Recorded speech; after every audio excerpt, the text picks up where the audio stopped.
هیچ وقت فکرشم نمی کردم که بعد از این همه اتفاق اصلا بتونم از احمد جدا بشم.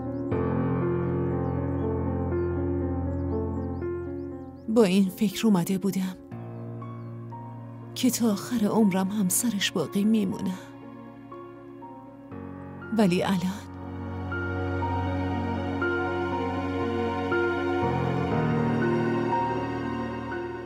کاری که اونا با مامان و بابا کردن و جوری که بابا رو اذیت کردن، دیگه بعد از اون نمیتونم تحمل کنم که اسمش کنار اسمم باشه.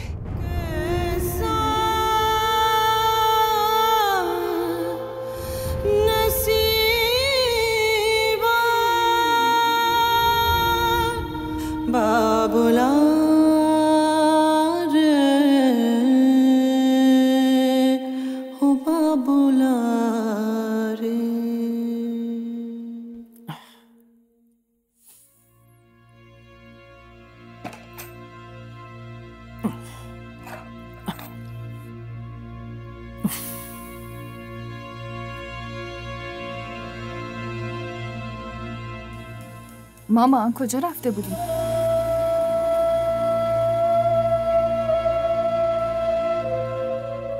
دیگه کاری نمیشه کرد.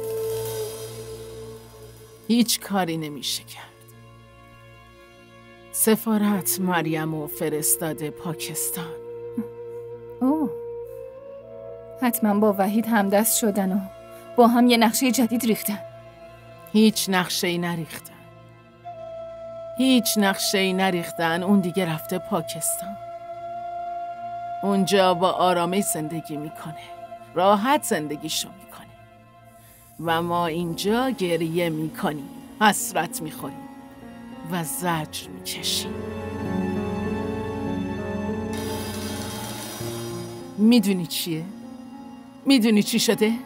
بابای اون پسر منو جگرگوشمو از خونه پرت کرده بیرون.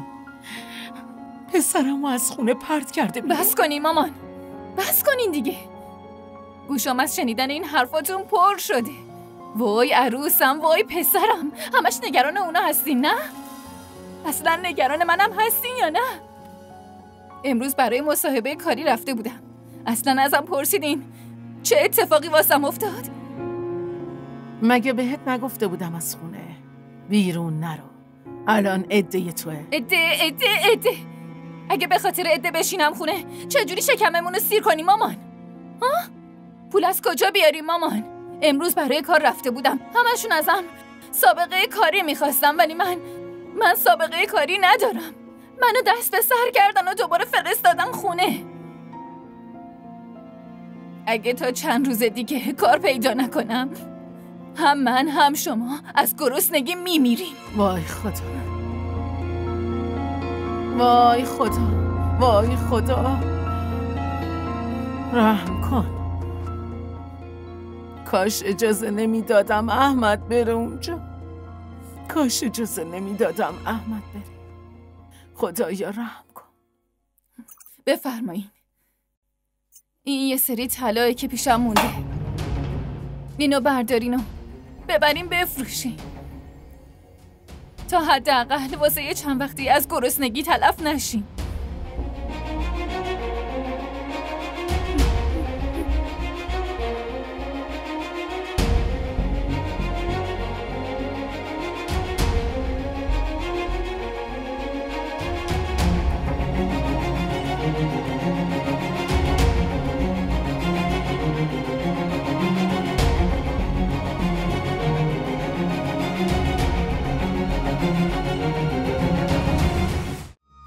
کانال ما رو سابسکرایب کنید.